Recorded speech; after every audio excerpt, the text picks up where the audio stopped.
विश्वास है कि इस वीडियो को पूरा देखने के बाद आपको आइडिया मिल जाएगा कि किस तरह से हेल्दी फूड प्रोडक्ट्स को खरीदें। आइए शुरू करते हैं। Hello friends, welcome to Fit Tuber Hindi.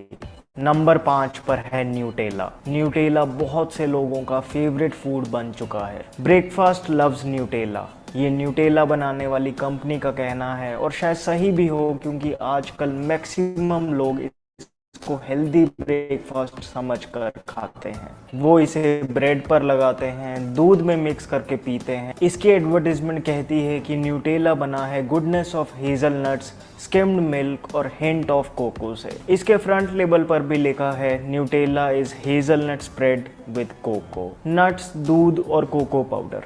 इस हिसाब से तो न्यूटेला हेल्दी होना चाहिए, है ना। चलिए चेक करते हैं इसके इंग्रेडिएंट्स और न्यूट्रिशनल इन्फॉर्मेशन और पता लगाते हैं। लेबल के हिसाब से न्यूटेला की एक सर्विंग देगी 80 calories, 0.9 gram protein, 8.6 gram carbohydrate, 4.7 gram of fat.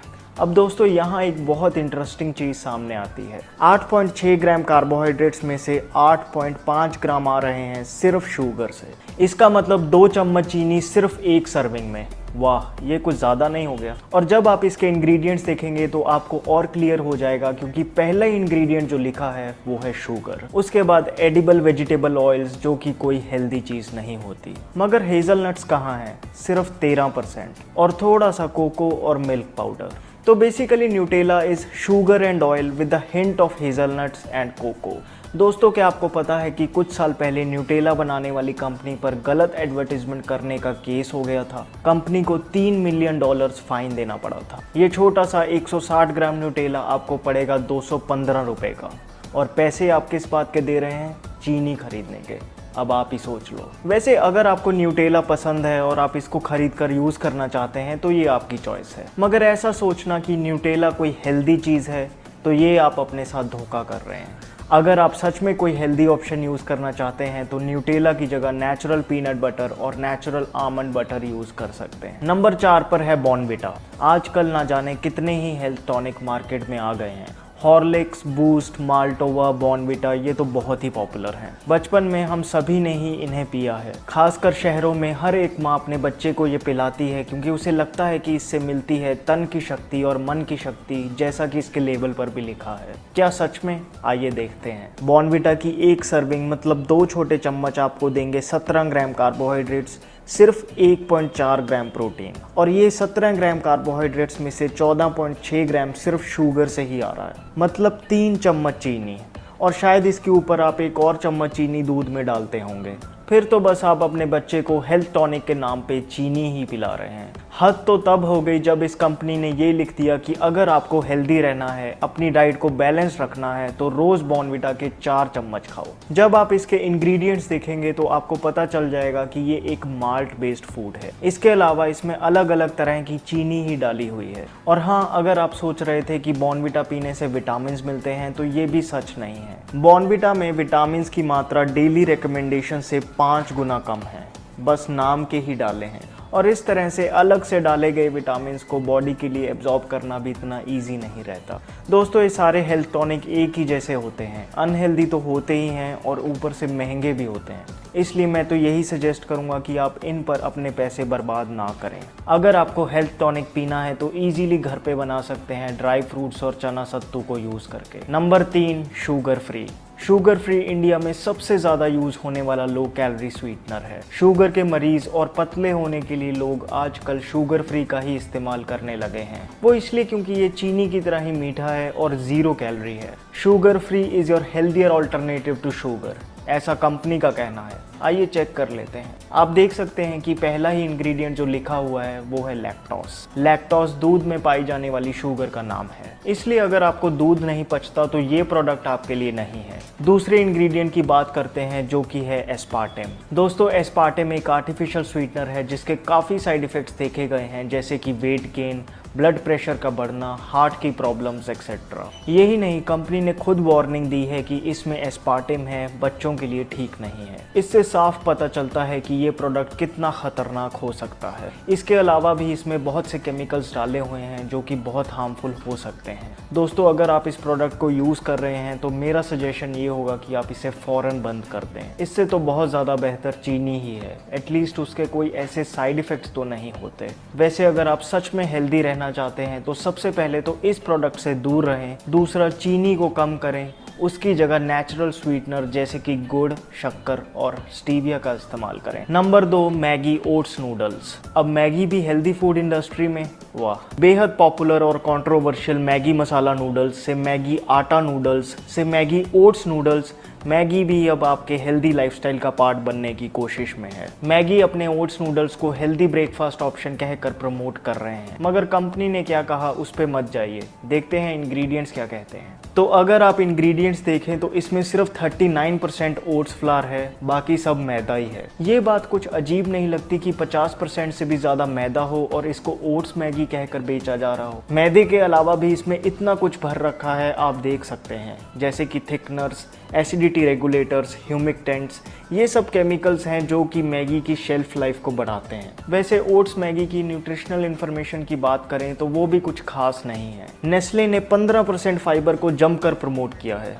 वैसे 75 ग्राम ओट्स मैगी से मिल रहे हैं आपको 372 कैलोरीज और 55 ग्राम्स कार्बोहाइड्रेट्स, जो कि बहुत ही ज़्यादा है। महिलाएं जिनकी डेली कैलोरी इंटेक 1200 से 1500 होती है, उनके लिए एक छोटा सा स्नैक ही 1/3 कैलोरीज ले लेगा। और ये तो ठीक, इसके अलावा ये 75 ग्राम की ओट्स मैगी आपको देगी 900 मिलीग्राम सोडियम, जो कि आपकी डेली इंटेक से आधा है। वैसे इतना सोडियम आ कहाँ से रहा है? इस टेस्ट मेकर से।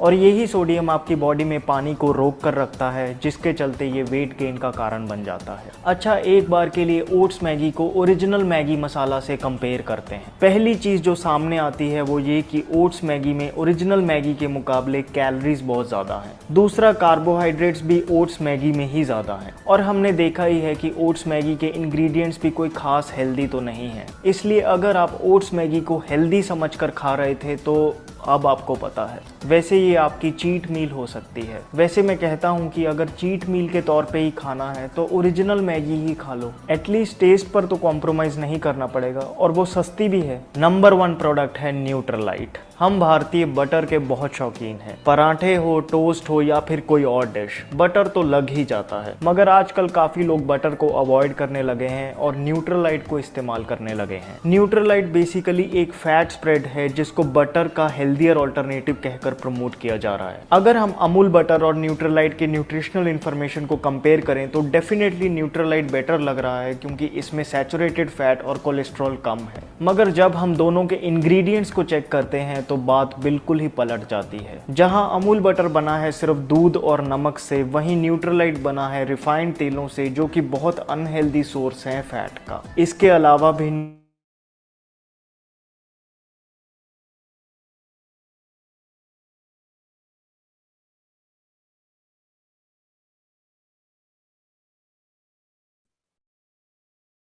सर वॉइस नहीं आ रहा आपका।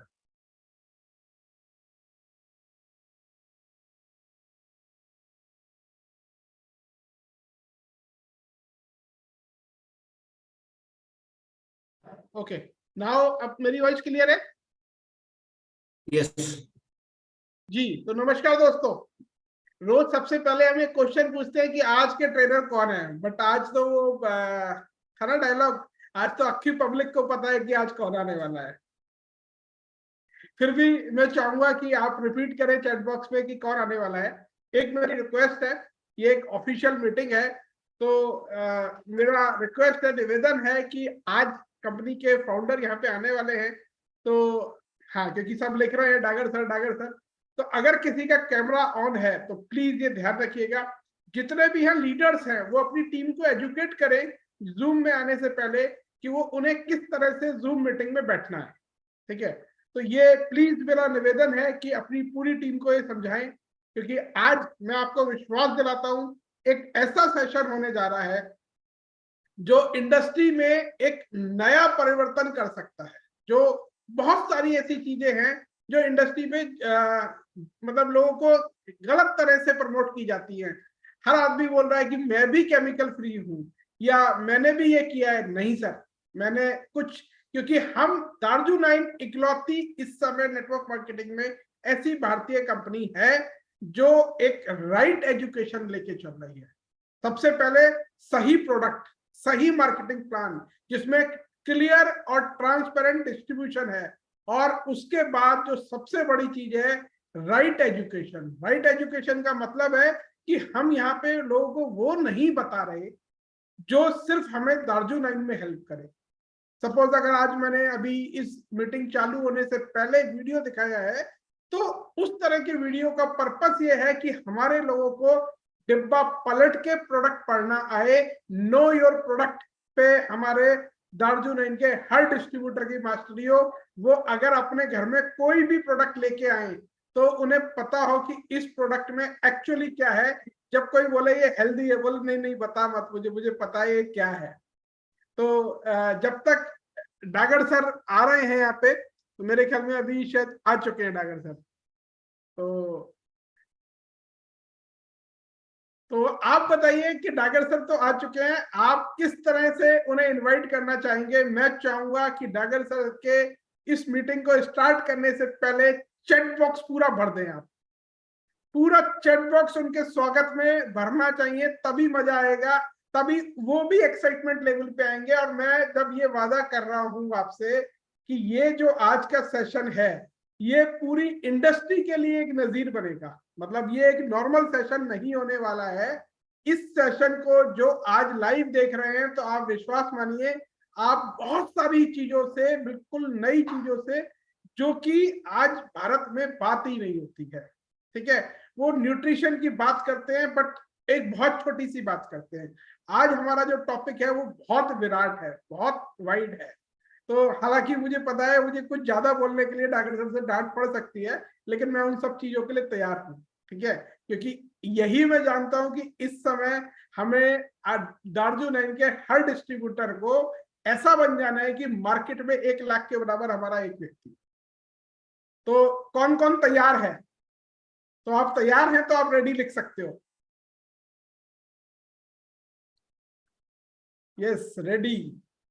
आ रहे हैं बहुत सारे लोग के, अब इतनी जल्दी आ रहे हैं कि मैं पढ़ भी नहीं पा रहा हूँ। रेखा शर्मा मैडम, कमल शाक्या जी, ललिता दीनानाथ जी, नितेश जायसवाल जी, सचिन जी, मनु मोहन, दीपा श्री जय, संचिता जी, हरि कृष्ण, वाह, थैंक यू। तो क्योंकि टाइम की बहुत कीमती है, आज टाइम एक एक मिनट हमारा कीमती है, तो मैं ज्यादा समय, मुझे पता है कि लोग मुझे सुनने में इंटरेस्टेड नहीं है, तो मैं इनवाइट करूंगा डिजिटल क्लैब के साथ दार्जू9 के फाउंडर, एक ऐसे व्यक्ति को जो मिशन केमिकल फ्री की, जिन्होंने एक संकल्प लिया और उसे आगे बढ़ा रहे हैं। सर आपका स्वागत है। डागर सर नमस्कार। थैंक यू डॉक्टर साहब, थैंक यू, नमस्कार। चलिए डायरेक्टली मेरे हिसाब से मीटिंग को स्टार्ट ही करते हैं, क्योंकि टॉपिक लंबा है और मैंने अभी एक मीटिंग खत्म करी है डॉक्टर साहब, तो ट्रेनिंग बहुत सारी दिमाग में घूम रही है, तो मुझे जो मुद्दे छोड़ जाऊं तो याद दिलाते रहना कि ये वाला मुद्दा भी आज की ट्रेनिंग में था, आज के सेशन में था, वो मैं भूल सकता हूँ, पूरे चांसेस हैं। और कंप्लीट अगर मैं करूं तो हमारा आज का टॉपिक है आइडिया बिहाइंड ऑर्गेनिक। और मैं आज इस सेशन को थोड़ा सा 360 डिग्री व्यू से देखना और दिखाना चाहूंगा, और मैं चाहूंगा कि जो लोग हमारे साथ जुड़े हुए हैं उनका इंटेलेक्ट हाई हो, क्योंकि मुद्दा बहुत बड़ा है। देखिए, जिस मुद्दे को दुनिया का समस्त विश्व का समस्त बुद्धिजीवी, विश्व के हर व्यक्ति को समझाना चाह रहा हूं, उस मुद्दे का साइज बहुत बड़ा है। मैंने जब 2018 में स्टार्ट किया था, तो मुझे आज भी याद है, दिसंबर 2017 में, if I am not wrong, एक आधे महीने की मिस्टेक हो सकती है, दिसंबर 2016 में हमारे देश का पहला ऑर्गेनिक एक्ट आया था। मतलब जब पूरे देश में पहला एक्ट आया था तब दार्जू9 की नींव पड़ी थी। We were from the starting beginning one. Jaivik Bharat का जब जन्म हो रहा था तो दार्जू9 का जन्म साथ में ही हुआ है। सो अगर कंट्री लेवल पे देखेंगे और आज से 100 साल बाद भी कोई ऑर्गेनिक का जिक्र करेगा तो जैविक भारत के साथ साथ we were the first beginners, दार्जू9 वर द फर्स्ट बिगिनर्स जिन्होंने उस टाइम पे स्टार्ट किया। देश में मुद्दा आया और दार्जू9 स्टार्ट हुआ, और स्टार्ट हुआ इसका मतलब उसकी तैयारी काफी पहले से चल रही थी। डॉक्टर साहब ये व्यू तो अच्छा है, बट ऐसे मत दिखाओ, इससे मेरे को मैं खुद ही दिख रहा हूँ, लोग कम दिख रहे हैं, और मैं खुद को इतना अच्छा दिखता नहीं हूँ, मानता भी नहीं हूँ, लगता भी नहीं हूँ, तो मुझे सुंदर चेहरे देखने दो ताकि मेरी बातचीत करने का जज्बा बढ़ा रहे। तो ये मुद्दा उस टाइम पे बहुत नया नया था, और इस मुद्दे को लेके, इस मुद्दे को समस्त विश्व में फैलना है। और इस मुद्दे की मुझे एक बड़ी अच्छी खूबी लगती है, कई लोग बोलते हैं, मुझे शुरुआत में बोलते थे भारत देश में लोग समझेंगे नहीं, तो मैंने बोला था उन लोगों को कि जैविक भारत भारत देश में तब आया है जब जैविक भारत की क्रॉप कहीं ना कहीं किसी न किसी ने प्रोड्यूस कर रखी है।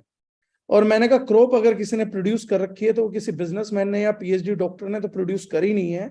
क्रॉप प्रोड्यूस करेगा तो किसान प्रोड्यूस करेगा, एग्रीकल्चरिस्ट प्रोड्यूस करेगा। और मैंने कहा अगर एग्रीकल्चर किसान इस चीज को समझ चुका है और आप लोगों का वहम ये है कि इस चीज को पढ़े लिखे लोग नहीं समझेंगे, तो आप स्वयं अनपढ़ है।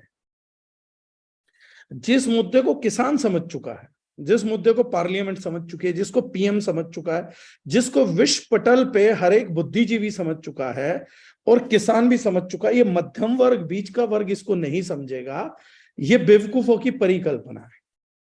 वो इसको खरीदेगा नहीं। जब किसान उगाएगा ही ऑर्गेनिक, गवर्नमेंट जोर लगाएगी ऑर्गेनिक उगने पे, उपभोक्ता के पास कोई चांस है क्या? आज जो उपभोक्ता जानकारी से नहीं खरीद रहा है, वही उपभोक्ता कल मजबूरी से खरीदेगा। आज वही तो चांस है, जब मोबाइल फोन आ गए तो जो उपभोक्ता मर्जी से नहीं खरीद रहा था, आज मजबूरी में स्मार्टफोन खरीद रहा है, क्योंकि आज आपको कुछ भी करना हो स्मार्टफोन से होता है। आधार कार्ड भी दिखाना हो तो स्मार्टफोन पे ओटीपी आता है, आपका आधार कार्ड की केवाईसी है, कितनी चीजें हैं जो स्मार्टफोन पे बेस्ड रह गई।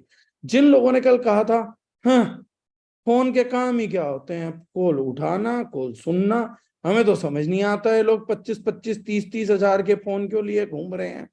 आज वो 70-70 साल के बुजुर्ग भी व्हाट्सएप, चैट जीपीटी, फेसबुक सब कुछ समझ रहे हैं, इंस्टाग्राम भी चला रहे हैं, सब चल रहा है। The only reason behind that is जब बुद्धिजीवी वर्ग समझ जाता तो समझना ही पड़ता है। ऑर्गेनिक के ऊपर हम लोगों को 360 डिग्री व्यू इसलिए भी पालना पड़ेगा क्योंकि हम लोगों को यह समझना अत्यंत जरूरी है कि कैसा भी सवाल आए तो हमारे पास जवाब देने के लिए होने चाहिए। क्योंकि मैंने पिछले काफी टाइम पे कई बुद्धिजीवियों के भी सवाल के जवाब दिए हैं, कई बुद्धिजीवियों के बेवकूफियों के भी जवाब दिए, बहुत जवाब दिए हैं। वो मैं आज चाहता हूं कि आप जुड़ें, इस मुद्दे को समझे। सबसे पहले ये ऑर्गेनिक क्या है, इसके बारे में सबसे प्रमुख सवाल एक आता है जो मुझे सबसे ज्यादा आता है, आप लोगों के मन में भी, जहन में भी आता होगा और अपने भविष्य को लेके भी आता होगा। सबसे बड़ा सवाल है, क्या ये दुनिया ऑर्गेनिक हो सकती है? क्या ये कल को सारी दुनिया ऑर्गेनिक खाएगी? क्या ये भविष्य में एक संभावना है? बढ़ती हुई जनसंख्या के बावजूद क्या इतने कड़े स्टेप्स गवर्नमेंट उठा पाएगी कि सब कुछ ऑर्गेनिक कर दे? ये कुछ ज्वलंत प्रश्न है, कुछ इंपॉर्टेंट क्वेश्चन है जो हर किसी के जहन में आ रहे हैं। मैं इसके कुछ तर्कपूर्ण उत्तर देना चाहूंगा। पहली चीज, जैसा कि डेटा में आया सेव सोइल, सेव सोइल, कल तक हम बोल रहे थे save humans, save water, save people, आज आ रहा है सेव सोइल, मिट्टी बचाओ। तो इंसान का बड़ा अच्छा रास्ता है। परमात्मा ने बनाया पानी को, परमात्मा ने बनाया मिट्टी को, परमात्मा ने बनाया भोजन को, परमात्मा ने बनाया चीजों को इंसान को बचाने के लिए। 50 साल में हमने इतनी तरक्की कर ली कि अब इंसान सब कुछ बचा रहा है। इंसान के जिम्मेदारी आ गई, पानी बचाओ, मिट्टी बचाओ, धरा बचाओ, अब सब कुछ इंसान को बचाना है। कल तक ये सब चीजें इंसान को बचा रही थी। तो 50 साल की तरक्की का नतीजा ये है कि जिस चीज को स्वयं परमात्मा को करना पड़ता था, आज वो हमारे को करना पड़ रहा है। मिट्टी बचाने का प्रयोजन ही कहां से आया? मिट्टी को जब शुरुआत में साइंस ने तरक्की करी तो साइंस के एक साइंटिस्ट ने गलती से हर बीमारी की जड़ में बैक्टीरिया को पाया। कम्युनिकेबल डिजीज बहुत होती थी, हर बीमारी की जड़ में बैक्टीरिया मिल रहा था। उस व्यक्ति को लगा, हे राम ये बीमार है, इसकी वजह क्या है? बोले बैक्टीरिया है। ये वजह है क्या है? जीवाणु, विषाणु, वायरल बैक्टीरिया, वायरल बैक्टीरिया। और ये पूरी दुनिया डर गई। क्योंकि उस टाइम और बीमारियां तो होती ही नहीं थी। नई बीमारियों में तो जो कम्युनिकेबल डिजीज फैलती थी वही बीमारियां थी। उन लोगों को लगा कि बोस ये जो बीमारियां फैल रही हैं, इन बीमारियों के फैलने का कोई रीजन जीवाणु विषाणु है। तो व्यक्ति की प्रथम खोज इमेच्योरिटी पर थी, मैच्योर नहीं हुई थी। ऐसी बेवकूफी में हम लोगों ने जीवाणुओं को और विषाणुओं को अपना दुश्मन मान लिया। हमने एक चीज माना, जो भी जीवाणु है, जो भी विषाणु है, वो खतरनाक है, ये हमारे को मार देंगे। इस थॉट के साथ हम लोगों ने बहुत चीजों को डेवलप किया, जिसमें एक चीज थी पेस्चराइजेशन, दूध के जीवाणु विषाणु खत्म कर दो। दूसरा था एंटीबायोटिक्स, शरीर के जीवाणु खत्म कर दो। तीसरा था स्टेरलाइजेशन, ऑब्जेक्ट्स के खत्म कर दो। हम पागलों की तरह लग गए, हर प्रकार से जीवाणु विषाणु खत्म करो, जीवाणु विषाणु खत्म करो। हम बेवकूफों की तरह एक कल्चर पे लग गए जिसको हम लोगों ने अच्छे अच्छे नाम दिए, हाइजीन, सैनिटाइजेशन। ये सारे नाम जीवाणु और विषाणुओं को मारने के लिए दिए गए थे। हाइजीन मेंटेन करो, सैनिटाइजेशन करो, क्लीनिनेस करो, हर जगह सब कुछ यही हो रहा था। लेकिन जो हमारा एंशिएंट कल्चर है, जो हेल्दी कल्चर था, वो जीवाणुओं विषाणुओं के बहुत नजदीक था। गोबर की खाद अरबों जीवाणु विषाणु पैदा करती है। गाजर की कांजी अरबों जीवाणु विषाणु पैदा करती है। दही अरबों जीवाणु विषाणु पैदा करती है। आपका दूध, कच्चा दूध पीना अरबों जीवाणु विषाणुओं का खजाना था। मिट्टी के खेल, मिट्टी की झोपड़ी बनाना अरबों जीवाणुओं विषाणुओं का खजाना था। आपका ज्यादा बारीक से क्या बोलते हैं उसको, दरदरा कोई भी चीज पीस के खाना, कम टेम्परेचर पे मसालों का कूटना, ये उस फाइबर को सुरक्षित रखता था जो जीवाणुओं विषाणुओं की खुराक थी। कांजी, अचार, इतनी ही चीजें हम लोगों ने सिर्फ जीवाणुओं विषाणुओं को नजदीक रखने के लिए करी। हिंदुस्तानी कल्चर जहां टोटली जीवाणु विषाणु को सपोर्ट करता था, वेस्ट कल्चर ने वहीं पे अपोजिट किया। और उन्होंने सारे खेती से लेके केमिकल्स तक, जैसे कॉस्मेटिक्स में उन्होंने यूज किया ट्राइक्लोसन, वही ट्राइक्लोसन उन्होंने खेती में भी यूज किया। उन्होंने चौतरफा जीवाणु विषाणुओं को मारने के लिए प्रोडक्ट डेवलप किए। और जिन्होंने वो प्रोडक्ट डेवलप किए थे, एंटीबायोटिक्स डेवलप की थी। कमाल की बात मुझे ये लगती है, पता नहीं कितने लोग समझदार होंगे नहीं होंगे। दारुजनाइन तो अपना प्रयत्न करेगी और मुझे उम्मीद है एक दिन बड़ी कम्युनिटी बनेगी दारुजनाइन, एक intelligent and most healthy family हम क्लेम कर पाएंगे। जिन लोगों को साइंस और आयुर्वेद और बाकी चीजों के बीच में, ट्रेडिशन और ट्रेंड के बीच में जानना, वो ध्यान रखिएगा, जिन लोगों ने एंटीबायोटिक पैदा की थी उन्होंने ही प्रोबायोटिक पैदा किए हैं। जो लोग कल तक एंटीबायोटिक के एडवोकेट थे, आज वो सबसे बड़े एडवोकेट प्रोबायोटिक के हैं। हाँ, प्रोबायोटिक के एडवोकेट में हम भी एक बड़े एडवोकेट हैं, लेकिन हमारा एंटीबायोटिक पैदा करने में योगदान नहीं रहा था, लेकिन प्रोबायोटिक के योगदान में हम बड़ा नारा लगा रहे हैं। ये सारी चीजें प्रोबायोटिक्स थी। जैसे हमारे को बचपन में बताया गया था, हमारे अनपढ़ बुजुर्ग भी बताते थे अच्छा और बुरा, ऐसे ही ये सब अच्छा बुरा था। तो सबसे पहला जवाब है, क्या कल सब कुछ ऑर्गेनिक होगा? 100% ऑर्गेनिक होगा, क्योंकि केमिकल्स बायोटिक्स के सबसे बड़े दुश्मन हैं। और आज खेती में, ऑर्गेनिक में कोई प्रोडक्ट सबसे ज्यादा बिक रहा है तो प्रोबायोटिक्स बिक रहे हैं। ह्यूमंस में बिक रहे हैं तो प्रोबायोटिक्स बिक रहे हैं। वर्ल्ड में सबसे बड़ा रिसर्च हो रहा है माइक्रोबायोम पे हो रहा है, और इस पूरी दुनिया में जीवाणुओं के स्ट्रेन ही ढूंढे जा रहे हैं। ये इस चीज का संकेत है कि अगर इसके सुपर प्राकृतिक ऑप्शन पे जाना पड़ेगा तो ऑर्गेनिक खेती ही एकमात्र रास्ता है। या तो आप जैविक खेती अपना के बिना एफर्ट के, बिना किसी एफर्ट के आप जीवाणुओं विषाणुओं की संख्या को एंजॉय करिए, या आप केमिकलाइज्ड खेती करते रहिए, फिर एक नया प्रोडक्ट प्रोबायोटिक लाके डालते रहिए, ये करते रहिए। ऐसे करते करते, खेलते खेलते एक दिन हम सब थक जाएंगे। Effortless making is organic. Second thing, लेकिन इससे तो भुखमरी का दौर आ जाएगा। हाँ, जिस हिसाब से हमारी पॉपुलेशन ग्रो हो रही है उस हिसाब से भी भुखमरी का दौर आ जाएगा। तो भूख के कारण अगर हम ऑर्गेनिक, सब कुछ ऑर्गेनिक कर देंगी सरकारें, तो हो सकता है, आज हिंदुस्तान की जनसंख्या 140 करोड़ है, भूख के कारण 50 से 100 करोड़ लोग मर जाएं। ये संभावना है, बुरी से बुरी संभावना है, जो कोई चाहेगा नहीं। लेकिन अगर केमिकल्स का उपयोग बंद नहीं हुआ और मिट्टी बंजर हो गई और मिट्टी मरने लग गई, केमिकल से नदियां इसी तरीके से खराब हो गई। जैसे आज मैंने सुबह भी डाला कि दिल्ली शहर में पानी नहीं आएगा क्योंकि अमोनिया का स्तर बढ़ गया इंडस्ट्रियल केमिकल्स की वजह से। आज न्यूज है, अगर यही हालात रहे तो 150 करोड़ मर जाएंगे। जब सरकार के सामने या परिस्थितियों के सामने चुनाव होगा कि 150 करोड़ मारने हैं या 100 करोड़ मारने हैं, तो मुझे लगता है जो भी चुनेगा वो 100 करोड़ का मरना चुनेगा। लोग अच्छा नहीं बुरा सुनना चाहते, मैं बुरे की बात करता हूं। लोग बोलते हैं ना कि इतने लोग मर जाएंगे, सरकार इससे डरेगी। आप लोग गलत पलड़े में गलत चीज रख रहे हैं। अगर नहीं रोका गया तो 100 नहीं मरेंगे तो 150 करोड़ के भी मरने का संकट पैदा हो जाएगा। तो समस्त मरे, इसकी वजह कुछ मरे, वो अफोर्डेबल है। ये नेक्स्ट पॉइंट है। हमें अगर मिट्टी बचानी है, हमें वातावरण बचाना है, हमें नदियां बचानी है, हमें मनुष्य प्रजाति ही बचानी है, तो हमें ऑर्गेनिक जाने के अलावा हमारे पास कोई विकल्प नहीं है। इंसान माँ बाप को बहुत प्रेम करता है लेकिन उनके मरने के बाद उनके साथ नहीं मरता। इंसान एक ऐसा प्राणी है कि एक समय पे आके मुंह को त्याग देता है। जिस बाप के कंधे पे वो चलता है, सीने पे लिपटता है, प्राण खत्म होने के बाद वही औलाद एक दिन चिता में अग्नि भी देती है। ये हमारे को प्रकृति की देन है। जब ये मोह छूट ही जाता है तो एक दिन ये मोह भी छोड़ना पड़ेगा कि सबको नहीं बचा सकते, एटलीस्ट जितने ज्यादा से ज्यादा को बचा सकें उतने को बचाना ही एकमात्र विकल्प होगा। ये मैं पूरे दावे के साथ दोहरा सकता हूं। हमारे पास कोई चारा नहीं, कोई विकल्प नहीं, कोई नया ग्रह नहीं है जहां से हम सब लोगों की रोटी उगा सकें।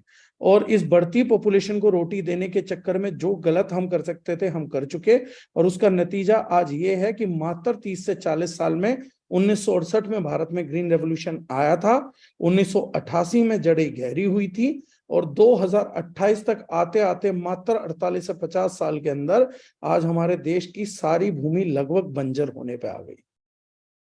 आप एक राजस्थान के जैसलमेर एरिया में रेगिस्तान अफोर्ड कर सकते हैं, लेकिन पूरे भारत में आप रेगिस्तान अफोर्ड नहीं कर सकते।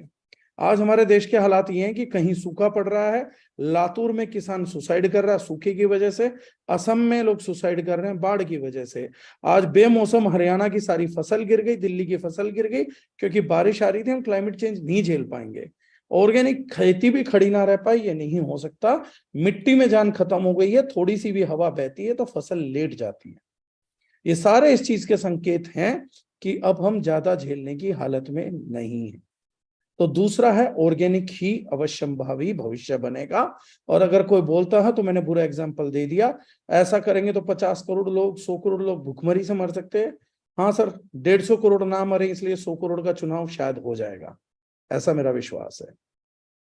दूसरी चीज, वर्तमान में क्या संकट है, भविष्य तो सुनहरा होगा।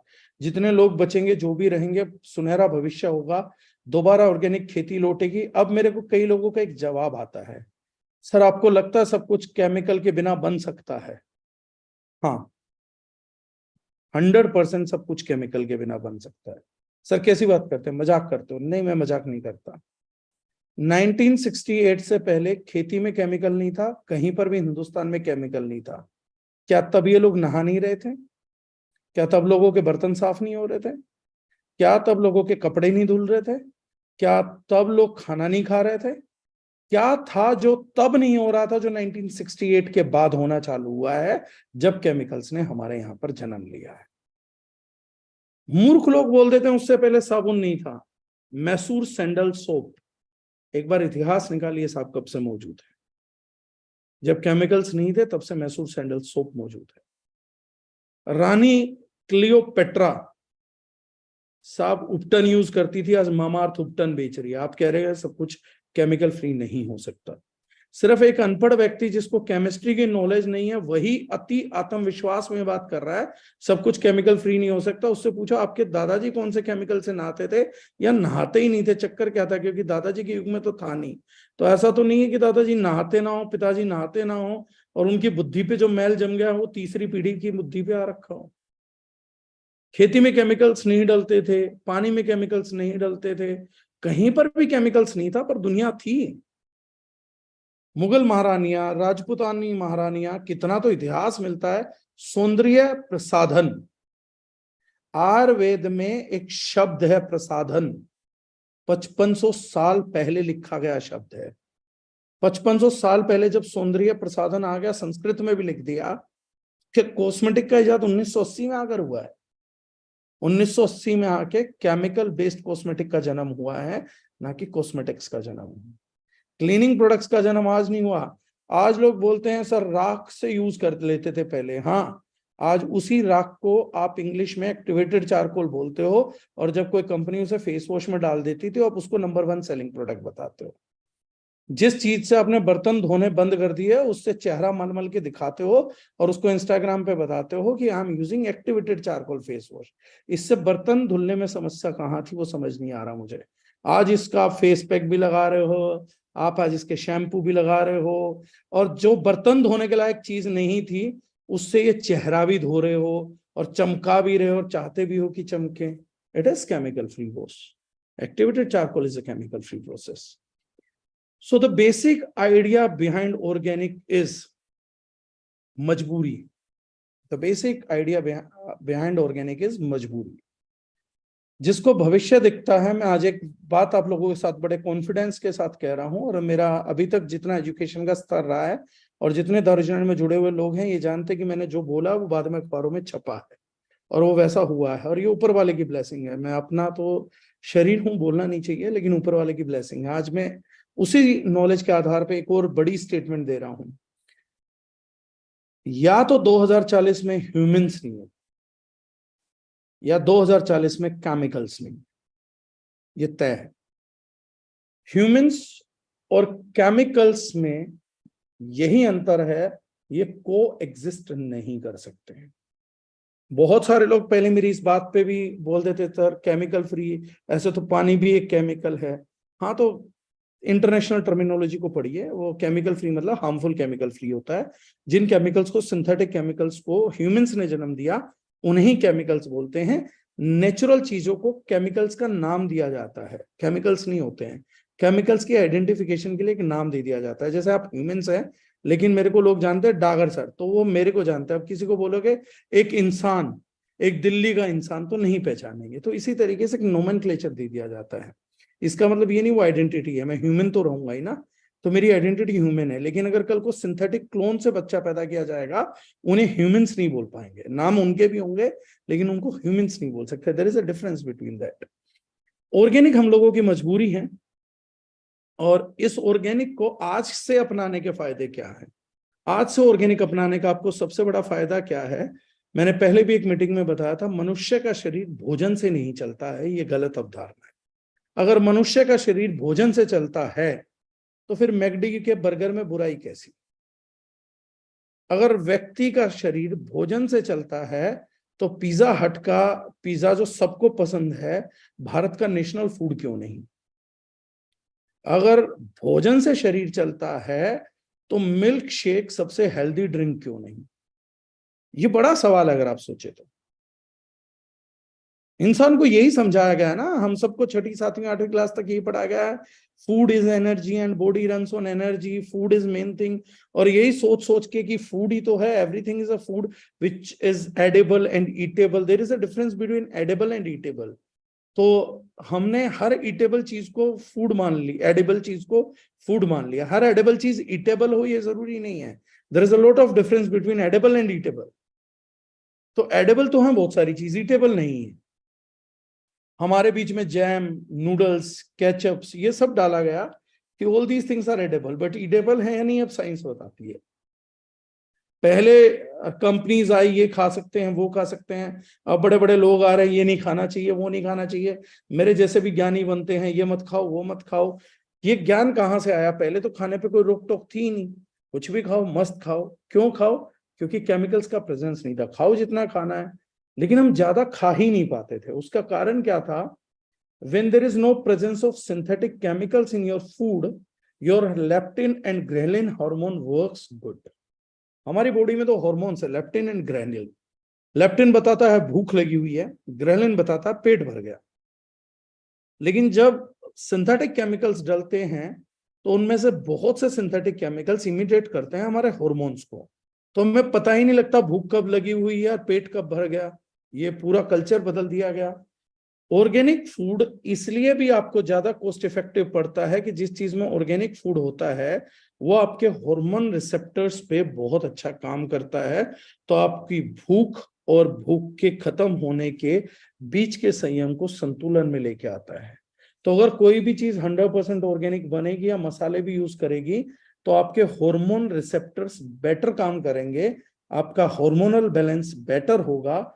इसीलिए जितनी भी महिलाएं पेस्टिसाइड या नॉन ऑर्गेनिक चीजें खाती हैं वो मर्दों के मुकाबले ज्यादा परेशान रहती हैं, क्योंकि जितने भी पेस्टिसाइड हैं वो मर्दों को नुकसान कम देते हैं, उनमें सिर्फ नामर्दानगी पैदा करते हैं, लेकिन फीमेल्स की पूरी हालत खराब कर देते हैं।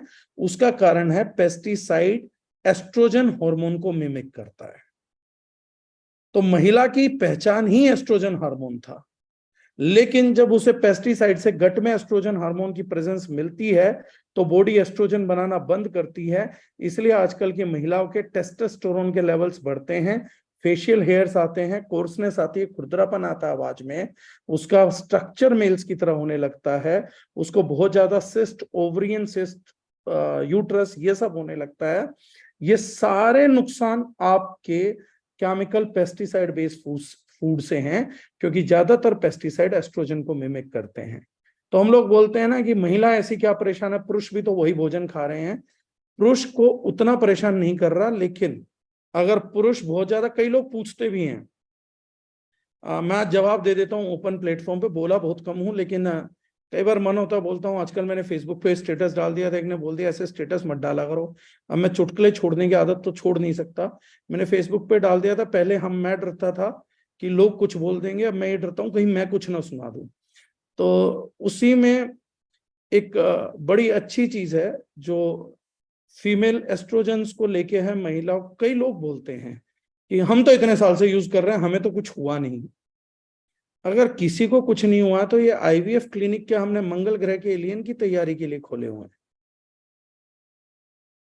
हर चौराहे पे ये जो आईवीएफ क्लिनिक खुला हुआ है, ये जो हर छोटे से छोटा जीवाणु विषाणु अपने बच्चे पैदा कर लेता है, इंसानों से आज अपने बच्चे तक पैदा खुद नहीं हो रहे हैं, उसके लिए भी मशीनों का सहारा, कल्चर का सहारा लेना पड़ रहा है।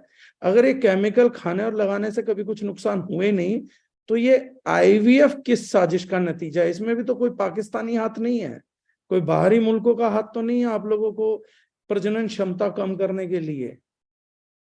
आईवीएफ क्लिनिक्स आज कहीं भी खोलो, टेस्टर बूस्टर्स, वो एक एड छपा रहता है, शीघ्र पतन के रोगी मिले। अगर केमिकल्स का साइड इफेक्ट कुछ नहीं तो इन डॉक्टर की दुकान कौन चला रहा है? मंगल ग्रहवासी। ये एडमिट नहीं करना चाहते हम। 81% लोगों को एक्ने की समस्या है, एडमिट नहीं करना चाहते हैं हम। 21% भारतीय जनता के घुटने खराब हो गए, उनमें स्वेलिंग आ गई, बॉडी ने पानी स्टोर कर लिया, बॉडी ने अपनी नेचुरल प्रवृत्ति छोड़ दी पानी को बाहर निकालने की यूरिन के थ्रू, हम एडमिट नहीं करना चाहते हम। चाइल्ड कैंसर जैसा टर्म बन गया, शर्म आनी चाहिए हमारे देश को, हमारी पीढ़ी को शर्म आनी चाहिए, मेरी पीढ़ी को और मेरी से पिछली पीढ़ी को शर्म आनी चाहिए। हमारे जीते जी चाइल्ड कैंसर जैसा शब्द आ गया, बच्चों का कैंसर। टोटल कैंसर की मृत्यु में 7% योगदान अब बच्चे देने लग गए हैं। उसके बावजूद भी हम अपनी बेवकूफी में बोल रहे हैं हम तो इतने सालों से केमिकल खा रहे हैं, हमें तो कुछ नहीं हुआ। तो आपके घर में क्या बच्चा मरने का इंतजार कर रहे हैं? तब मानेंगे। ये जो दूसरों के बच्चे मर रहे हैं, ये कहीं जाके गामा रेडिएशन में खेल रहे थे, न्यूक्लियर पावर प्लांट में नौकरी कर रहे थे ये लोग मोबाइल पे लगे रहते थे पूरा पूरा दिन, तंबाकू चबा रहे थे 6-6, 7-7 साल के बच्चे।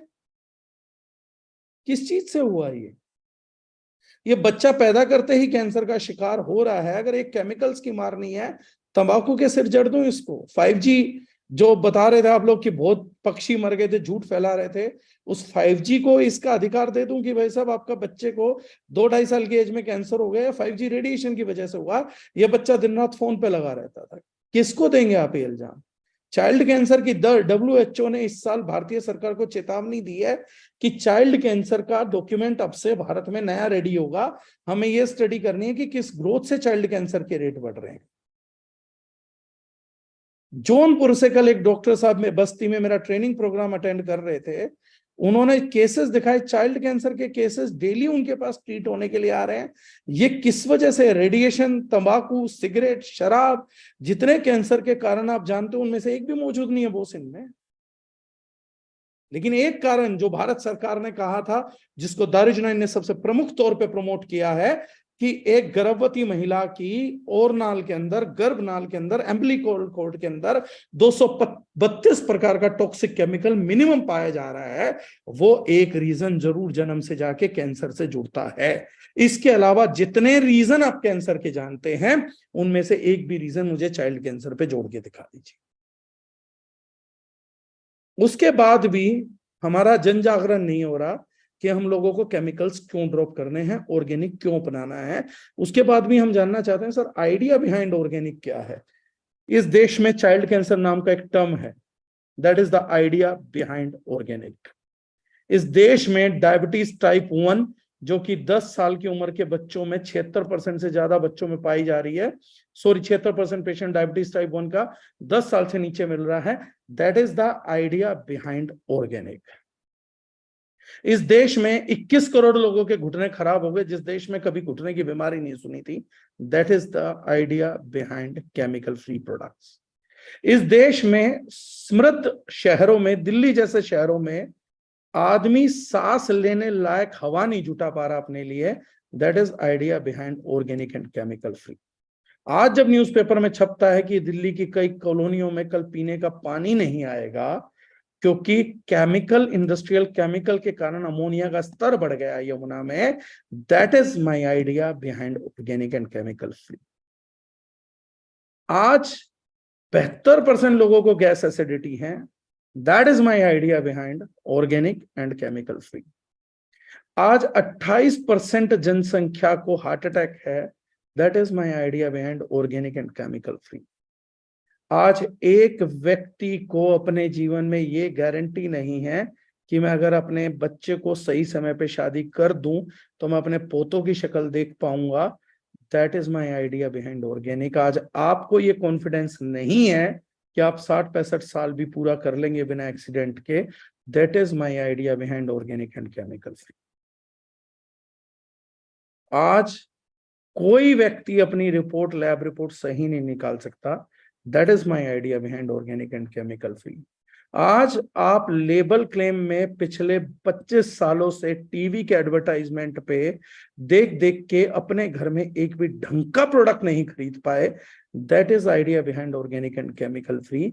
2012 तक अपनी शिक्षा से अशिक्षा के दौर में मैं अपने माँ बाप के लिए एक भी ढंग के प्रोडक्ट का चयन नहीं कर सका, और 2005 के बाद 2006 में मिलेनियर बना जितेंद्र डागर नेटवर्क मार्केटिंग से, अपने पैसे से अपने माँ बाप को ला के जहर खिलाता रहा, जहर की संख्या बढ़ाता रहा, घटिया कॉस्मेटिक लाता रहा और अपने घर वालों को देता रहा, और 6 साल तक ये दौर चला। उससे पहले मुझे लगता है कि जब मेरे पास पैसा नहीं था तो मेरे लिए अच्छा था, कम से कम मेरे माँ बाप लिमिटेड प्रोडक्ट इस्तेमाल कर रहे थे, उनका केमिकल एक्सपोजर कम था, लेकिन मैंने अपने जीवन के 6 साल में अपने माँ बाप का केमिकल एक्सपोजर हद से ज्यादा बढ़ा दिया, क्योंकि पैसा कमा रहा था लेकिन बुद्धि नहीं थी।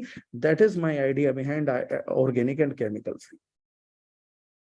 मेरे देश में मैंने इंजीनियरिंग कर ली, केमिस्ट्री पढ़ी, केमिस्ट्री में 1999 नंबर ला के यूनिवर्सिटी टॉपर बना, ज्ञान पेला, दुनिया को ज्ञान पेला, 3rd क्लास दिखाया, अहंकार किया क्लास का टॉपर होने के नाते, लेकिन अपने घर के किसी प्रोडक्ट को खरीदते हुए कभी इंग्रेडिएंट्स नहीं पढ़ा, पढ़ना नहीं आया। उस अशिक्षा का जो चरम था और शिक्षा का जो अभाव था, that is the idea behind creation of दारुजनाइन, that is the idea behind organic and chemical free.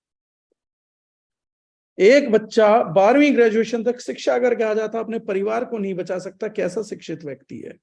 परिवार पे अगर हमला हो रहा है, लठों से हमला होगा, गोलियों से हमला होगा, तलवारों से हमला होगा, तब परिवार बचाएंगे, तब आपको जानेंगे कि आप सुपुत्र हैं। लेकिन तब नहीं जानेंगे आप अपने आप को सुपुत्र है जब आपके घर में केमिकल से हमला हुआ, और वो केमिकल भी आपको खरीद के अपने घर में लाके खुद अपने परिवार पे अटैक डालना पड़ा।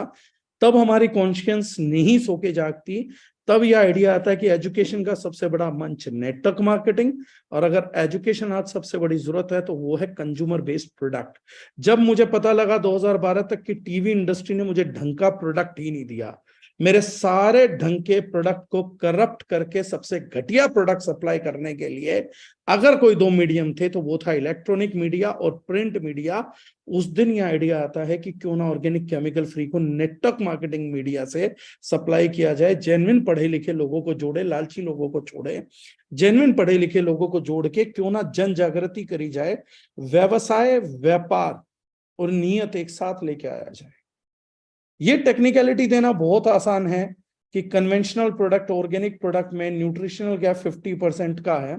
हंगर इंडेक्स जो लोग बोलते हैं, मैं बहुत साइंस उड़ेल सकता हूं, नमूना भी पेश कर देता हूं, इसके बाद भी कुछ लोग बोलेंगे तो उनके सवालों के भी जवाब दे दूंगा। मोदी जी ने तो बोल ही दिया, लेकिन मैं उसके अलावा भी साइंस बोल देता हूं। दो फूड होते हैं जो मोदी जी ने नहीं बोला और आप लोगों ने नहीं पढ़े, अभी बता देता हूं। एक होता है डेंस फूड, एक होता है non dense food. Non dense food आप तादाद में खाते हैं, डेंस फूड आप तादाद में नहीं खाते। डेंस फूड वो है जो न्यूट्रिएंट रिच है। अगर न्यूट्रिएंट रिच फूड आप खाने जाएंगे तो आपका पेट 300 ग्राम से ज्यादा भोजन नहीं समा सकता। लेकिन जब आप नॉन डेंस फूड खाते हैं तो एक पेट की क्षमता तकरीबन 7.5 किलो खाना खाने की है। आप नॉन डेंस फूड में 30 टाइम्स तक ज्यादा फूड कंज्यूम कर लेते हैं। ये दुनिया कभी भूखमरी से नहीं मरेगी। आप जितना खाना 1920s में खाते थे उससे 30 गुना खाना आप आज खा रहे हैं, आप ये जानते ही नहीं। Human stomach is not capable of holding more than 300 gram foods. लेकिन फिर भी आज पेट की समस्याएं इसलिए हैं क्योंकि आप एक टाइम में 300 ग्राम से ज्यादा भोजन कर सकते हैं, क्योंकि डेंस है नहीं। ग्रेलिन कभी नहीं बोलेगा जब तक न्यूट्रिएंट नहीं आ जाएगा कि हाँ जी पेट भर गया, हाँ जी पेट भर गया। लेकिन जब आप साबुत अनाज उबाल के खाना चालू करेंगे बिना प्रेशर कुकर के, आपका बजट आप ऑर्गेनिक भी खरीदेंगे तो आपके घर में एक चमत्कार हो जाएगा। आप दाल दुगने दाम पे खरीदेंगे लेकिन घर का बजट 1/3 रह जाएगा, 1/3 रह जाएगा। कारण क्या होगा? मिट्टी के हांडी में उबली हुई दाल खाने में इतनी कम लगेगी कि आपके गैस का पैसा और खरीद का पैसा, दोनों के पैसे की बचत करके आपको दे देगी। ऑर्गेनिक महंगा नहीं है, ऑर्गेनिक खाने में कम है, गैस का खर्चा कराएगा, एक बार खरीदने का खर्चा कराएगा, लेकिन पेट भरते हुए क्वांटिटी को 1/3 to 1/5 तक घटा देता है।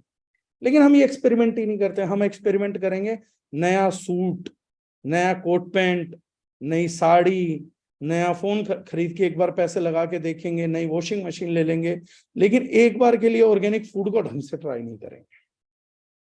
सोच रोकी हुई है, ब्लॉक है सोच। टीवी में ब्रांड चाहिए, मैं हमेशा बोलता हूं, जूतों में ब्रांड चाहिए, लेकिन फूड में ब्रांड नहीं चाहिए। फूड में क्वालिटी चाहिए ही नहीं, करना भी क्या है, मुफ्त का शरीर रखा मुफ्त में ढलेगा। So that is the actual idea behind organic, that is the actually idea behind education about organic. कि यार इन चीजों को चेंज करो। आप ऑर्गेनिक को महंगा बोलते हो, जिस महीने आप ऑर्गेनिक को महंगा बोलते हो उसी महीने 5 आइसक्रीम खा लेते हो, 10 आइसक्रीम खा लेते हो, उसके टोटल 800 से 1000 रुपए दे के आ जाते हो। आइसक्रीम में कौन सा फायदा दिखता है वो जिसे देख के खाते हो, और ऑर्गेनिक को किस मुंह से महंगा बता रहे थे? ऑर्गेनिक का कम से कम लाइफ में यूज तो है, लेकिन मुझे यहाँ अभी लगभग 400 450 लोग डेफिनेटली बैठे हुए हैं। मैं आप लोगों से क्वेश्चन करना चाहता हूं, कोई एक व्यक्ति भी मुझे आइसक्रीम का एक फायदा पोस्ट कर दे यहां पर। लेकिन आपके पास बजट है उसके लिए। ये पूरा देश 2.5 लाख करोड़ की कोल्ड ड्रिंक पी जाता है, लेकिन ऑर्गेनिक का मार्केट 50,000 करोड़ का है। और उसके बाद ये देश ये भी बोलता है हमारे यहां पढ़े लिखे लोग हैं। कई लोग बोलते हैं हमारे को मंगल ग्रह वालों से खतरा है, हमें एलियन से खतरा है। एलियन से कोई खतरा नहीं है, हमारे को इस मूर्खता से खतरा है कि जिस देश में ऑर्गेनिक का मार्केट 50,000 करोड़ और कोल्ड ड्रिंक का मार्केट 2 लाख करोड़, हमें उस देश से खतरा है, उस सोच से खतरा है। हमें उस सोच से खतरा है जहां शूज का ब्रांड 50,000 करोड़ करता हो, लेकिन भोजन जो समस्त दुनिया को चाहिए वो 50,000 करोड़ ना करता हो। हमें इस सोच से खतरा है। हमारे को सोच से खतरा है कि घर की हर प्रोडक्ट में क्वालिटी होनी चाहिए, फूड को छोड़ के हमें इस सोच से खतरा है। बच्चों को खतरा है। आज मैं एक बात, मेरे को किसी ने बोला, जब हमने किड्स का प्रोटीन प्रोड्यूस किया तो किसी ने कहा डागर जी इस रेट पे बेच पाओगे? तो मैंने कहा तुझे अभी भी क्या लगता है कि मेरा मुद्दा बेचना है? मैंने कहा इससे सस्ते दाम पे मैं प्रोडक्ट नहीं प्रोड्यूस कर पा रहा हूं यार। मैं प्रोडक्ट नहीं बोल पाऊंगा उसको। 70% चीनी, 80% चीनी। अगर किसी के माँ बाप, कितना मजेदार चीज मुझे लगती है कि एक व्यक्ति अगर अपने बच्चों के प्रोडक्ट देखे, फेमस मल्टीनेशनल कंपनीज का, कॉम्प्लान, हॉर्लिक्स, ये सब ब्रांड्स को अगर आप लोग एक बार स्टडी करेंगे, इनका लेबल क्लेम्स तो स्टडी करिए। ये लोग क्या दावा कर रहे हैं, हम आपको प्रोटीन देंगे और उस प्रोटीन से आपके बच्चों की ग्रोथ होगी। कॉम्प्लान के नाम से नहीं होगी, ब्रांड नेम पिलाने से नहीं होगी। अगर कॉम्प्लान से तरक्की होती है, हॉर्लिक्स से तरक्की होती है, तो अपने बच्चे के हाथ पे परमानेंट टैटू करवा दो नाम। बच्चे की ग्रोथ अगर होगी, मेंटल ग्रोथ अगर होगी, तो वो होगी उसके इंग्रेडिएंट से, कि उसमें डला क्या है। डलने के लिए वो बोलते हैं कि हम लोगों ने प्रोटीन डाला है। चलिए सर, आपको स्वीकार करते हैं प्रोटीन डाला है, बताइए कितना % प्रोटीन डाला है। बोले वो खुद जान लो। और वो बोलते हैं रिसर्च में बताया है कॉम्प्लेन पीने वाले बच्चे बढ़ते हैं। रिसर्च ने कॉम्प्लेन नहीं बताया होगा सर, रिसर्च ने बताया होगा प्रोटीन पीने वाले बच्चे बढ़ते हैं। आपने प्रोटीन डाल के रिसर्च कॉम्प्लेन के नाम पे कर लिया, ऐसा बताया होगा। अब आप प्रोटीन लेने जाते हैं तो मुझे इस देश में बड़ा मजेदार आता है, बड़ा अच्छा लगता है मुझे इस देश में। क्या अच्छा लगता है मुझे इस देश के अंदर? चीनी डाल रखी है, पता नहीं, टेस्ट के नाम पे बिक रहा है, इट्स वेरी हेल्थी। एक प्रोडक्ट था, जब मैंने पहली बार कैंपेन चालू करना चालू किया, आज भी एमएलएम में गारंटी बोल रहा हूं, 100 में से 93 ग्राम शुगर, लेबल क्लेम पड़ा, 100 में से 93 ग्राम शुगर थी, 6 ग्राम प्रोटीन था, और वो बच्चों का इंडिया के अंदर नंबर 1 हेल्थ ड्रिंक था, नंबर 1 हेल्थ ड्रिंक। आज भी उस ब्रांड के अंदर मेरे ख्याल से 54% चीनी है, आज भी है। दूसरी उस ब्रांड में एक और शुगर है, उसका नाम है मेल्टोडेक्स्ट्रिन, सुक्रोज प्लस मेल्टोडेक्स्ट्रिन, शुगर में क्लेम देते हैं वो लोग उस चीज का। तो वो भी हम शुगर का यूज है, वेरिएंट है, प्रीबायोटिक फाइबर है, लेकिन है कंबाइंड करेंगे तो, और उसमें प्रोटीन है ही नहीं। और एक ब्रांड ने दावा कर रखा है कि मेरे में प्रोटीन है, लेकिन मैं किस चीज से देता हूं? 6 ग्राम प्रोटीन देता हूं, मूंगफली से देता हूं। अरे अपने बेटे को 100 ग्राम मूंगफली क्यों नहीं खिला देते? अगर मूंगफली का प्रोटीन देना है तो जिस देश में मूंगफली नहीं हो वहां मूंगफली से प्रोटीन दे रहा है, ये तो समझ आ रहा है, लेकिन आप मूंगफली का प्रोटीन क्यों खिला रहे हैं? हमारे टीवी पे ऐड आता है एक बच्चों के ड्रिंक का, हमारा प्रोटीन आता फ्रॉम व्हीट, गेहूं से। हमारे देश में सर हमें खाने को नहीं मिलता, इसलिए हम गेहूं का प्रोटीन खा लेंगे। हम कर क्या रहे हैं? In which direction are we going? हम क्या कंसंट्रेट करने जा रहे हैं? कोई कॉस्ट इफेक्टिवनेस नहीं। गेहूं के प्रोटीन का दूसरा अर्थ मैं बताता हूं, थोड़ा सा महंगा आटा। लेकिन कितना महंगा? केवल 700 रुपए किलो आटा। 700 रुपए किलो आटा, जिसके अंदर इलायची केसर फ्लेवर है, केसर इलायची फ्लेवर आटा 700 रुपए किलो है, जिसको हम खरीद रहे हैं। प्रोटीन कंटेंट ही कितना उसमें, पढ़ तो लो यार। उतना तो आपके आटे में भी आ रहा है जितने का क्लेम वो कर रहे हैं। हम नंबर 1 बच्चा प्रोड्यूस करना चाहते हैं, लेकिन पढ़े लिखे होने के बावजूद क्या अपने बच्चे के लिए नंबर 1 ड्रिंक लेकर आ रहे हैं? No, we are not bothered, actually we are not bothered. मैं अपने लिए फोन कौन सा लेके आऊंगा उसके लिए 10 सवाल करूंगा, लेकिन अपने बच्चे के लिए हेल्थ ड्रिंक कौन सी लेके आऊंगा उसके लिए एक भी सवाल नहीं करूंगा। मैं अपने बच्चे को टिफिन कौन सा दूंगा, इसके लिए मैं 10 सवाल करूंगा, लेकिन उस बच्चे को भोजन क्या दूंगा उसके लिए एक भी सवाल नहीं करूंगा। हम लोगों को ये चीजें गौर करने के लिए बहुत जरूरी है। ऑर्गेनिक का आइडिया, तो complete idea runs on a mission, human deserves to live till old age. मेरे दादाजी नानाजी, दादाजी को तो नहीं मिला, दादी और नाना जी को मिला। उनका सबसे बड़ा डर पता क्या था? बूढ़े नहीं होना, जवान बने रहना है, जवान बने रहना है, बूढ़े नहीं होना। और मेरी सबसे बड़ी चाहत पता क्या है? काश मैं बुढ़ापा देख पाऊं। इन दोनों चीजों में बहुत अंतर है, वो सब सोचे तो। आपसे पिछली पीढ़ी बूढ़े ना होने के लिए लड़ाई लड़ रही थी। हम लोगों का सपना बूढ़े होना है कि कम से कम परमात्मा ने बचपना दिखा दिया, जवानी दिखा दे, हे परमात्मा इतनी मेहरबानी करिए बुढ़ापा और दिखा दे। और इस सारे डर के पीछे एक्सीडेंट नहीं है। पहले एक्सीडेंट होता था, मेरा डर एक्सीडेंट से नहीं है। मुझे लगता है शायद एक्सीडेंट नहीं होगा, क्योंकि दिल्ली में इतनी जगह ही नहीं है कि मेरा एक्सीडेंट हो जाए। 10-10 फुट पे गाड़ियां चलती हैं, क्या ही एक्सीडेंट होगा और क्या ही मरूंगा। लेकिन मेरा डर सबसे बड़ा ये है कि शायद मुझे मेरा शरीर मेरा दुश्मन बन जाएगा और बुढ़ापा नहीं देखने देगा। ये जो डर खत्म करने का आइडिया है, वो आइडिया ऑर्गेनिक है। जब मैं ऑर्गेनिक खाता हूँ, ऑर्गेनिक चीजें करता हूँ, तो मेरे को कहीं से अंदर से आत्मविश्वास मिलता है कि शायद मैं बुढ़ापा देख पाऊंगा। जब मैं अपने मम्मी पापा के लिए ऑर्गेनिक चीज खरीद के लेके जाता हूँ, अपने भाई के लिए ऑर्गेनिक चीज खरीदता हूँ, तो मुझे ऐसा लगता है वो मेरे साथ शायद 10-12 साल 15 साल और बने रहेंगे। ये जो आत्मविश्वास है, ये आइडिया बिहाइंड ऑर्गेनिक है। मेरे को इन जटिलताओं पे लड़ाई नहीं लड़नी थी। तो बड़ा सिंपल है। अगर आज भी हम लोग इन चीजों को नहीं समझ रहे, जब मैं अपनी मदर को केमिकल फ्री साबुन देता हूं या कोई चीज केमिकल फ्री देता हूं, तो मेरा यह आइडिया प्रबल हो जाता है कि मेरी मदर की आयु शायद बढ़ेगी और शायद मेरी मदर दूसरे लोगों से अलग रहे, उनको कैंसर ना हो, उनका बुढ़ापा ठीक से निकल जाए, उनको ऑस्टियोपोरोसिस ना हो, चीज ना हो। मैंने फर्स्ट टाइम जब कंपनी में ऑर्गेनिक चाय पत्ती लॉन्च करी, तो आई थिंक टिल डेट भी उसका रेट लगभग 2000 रुपए किलो है। हर एक व्यक्ति ने एवरी इंडिविजुअल जिससे खरीद के इंडिया में लॉन्च करी, उस व्यक्ति ने भी मुझे बोला कि मिस्टर डागर ये प्रोडक्ट नहीं चलेगा। तो मैंने उनको बोला कि सर सवाल ये है ही नहीं कि ये प्रोडक्ट चलेगा या नहीं चलेगा। मैंने कहा मेरे फादर टी एडिक्ट है और मैंने कहा वो चाय नहीं छोड़ सकते, और जिस मात्रा में वो केमिकलाइज चाय पी रहे हैं उस मात्रा में मुझे जल्दी छोड़ देंगे। मैंने कहा तो अगर ये चाय नहीं बिकी ना, तो मैं सारी चाय अपने घर पे दे दूंगा। और अगर मेरे पिताजी को 2000 रुपए किलो चाय पी के बचना पड़ता है, कि मेरे पिताजी महीने में आधा किलो पी लेंगे, किलो पी लेंगे, 1000 रुपए की चाय पी लेंगे, मेरे घर में 300 की आती थी, 400 की आती थी, 600 रुपए और हो जाएंगे, लेकिन मैं 600 रुपए महीने में अपना बाप बचा रहा हूं और ये कीमत मुझे बहुत कम लग रही। आप चाय पत्ती की कीमत चाय पत्ती से देख रहे हो, मैं चाय पत्ती से बाप की कीमत तोल रहा हूं। वो केमिकल चाय पत्ती के 5-5 कप पी के मेरे पिताजी नहीं बचते, लेकिन मुझे अपने पिताजी बचाने थे, तो मुझे 600 रुपए किलो महंगा नहीं लगा। मुझे लगा 600 रुपए महीने में मेरे से 2 बार और लेना, 1200 लेने वो ले लो, क्योंकि जिस दिन मेरे पिताजी बीमार पड़ जाएंगे और ईश्वर ना करे उन्हें कुछ हो जाए, उस दिन भी तो जितेंद्र डागर खोला खड़े करके बोलेगा डॉक्टर साहब बाप बचा लो, चाहे 2 साल बचा लो और जितना पैसा चाहिए ले लो। उस दिन वो डॉक्टर बोलेगा बेटा 20 लाख लगेंगे, 30 लाख लगेंगे, बाप दर्द से मरेगा लेकिन 2 साल जिंदा रख दूंगा, बता देता है? तो मैं कहूंगा हाँ मैं देने को तैयार हूं। लेकिन जब तक वो बाप स्वस्थ जिंदा है, तो मैं चाय की कीमतें देख रहा हूं, तब बाप की कीमतें नहीं देखता।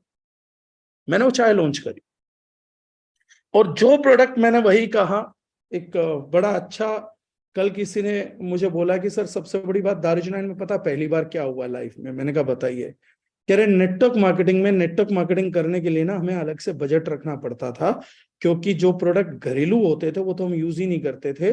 जो कंपलसरी परचेज कंपनी हमसे करवाती थी उसमें हम कुछ न्यूट्रिशनल खरीद लेते थे, लेकिन हम अपने घर का सामान कंपलसरी परचेज के बाद भी बाहर से ही लेकर आते थे।